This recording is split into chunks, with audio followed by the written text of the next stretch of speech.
But I was at a gas station, and I pulled up on this gas station, and I seen a lady. I didn't know if it was a lady or anything, because she had one of those sun visors in her windshield. And I pulled up, but I could tell that there's stuff in the back and that she was probably living in that thing. And so I didn't think anything of it. But when I was about to leave, the Lord impressed upon me, and I know now it was the Lord. And this is important. Listen to what I'm saying. I know now it was the Lord. I was not sure when it happened, and it sounded like my thoughts. It wasn't a voice. I know God can, but I didn't. It was just an impression upon me to go pray for her. But again, back to, I didn't know it was really the Lord. So I'm circling around, and I'm like, God, please give me a confirmation. Give me a confirmation. What if I walk up on something?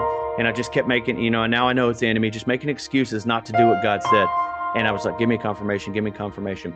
And just like the original impression, it was, go do it, and you'll know if it was me or not. And it was just that. So this is important key to take away. I was nervous all the way up until I was walking up there. Okay. I mean, it was a step of faith. Like, I did not know the outcome, but I trusted God, and I went up to him, and I really put it like, well, what's the worst case? I'll look stupid. Okay. And I was still nervous. Opened the door, water bottle fell out.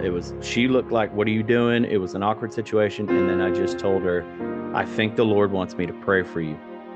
And she immediately started crying. And to speed up the story, she told me this after we've actually built a wonderful relationship. She's a blessed sister in Christ on a prayer drive. But she told me that she was calling a prayer line.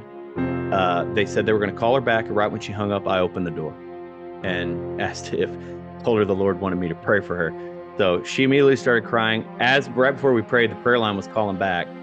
So it was just and we ended up talking we had a 4-hour fellowship. It was not that day, but the next day. It was so blessed. God's got her on a mission. She taught me so much.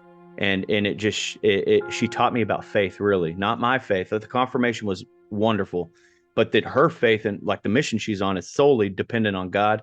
And that was beautiful.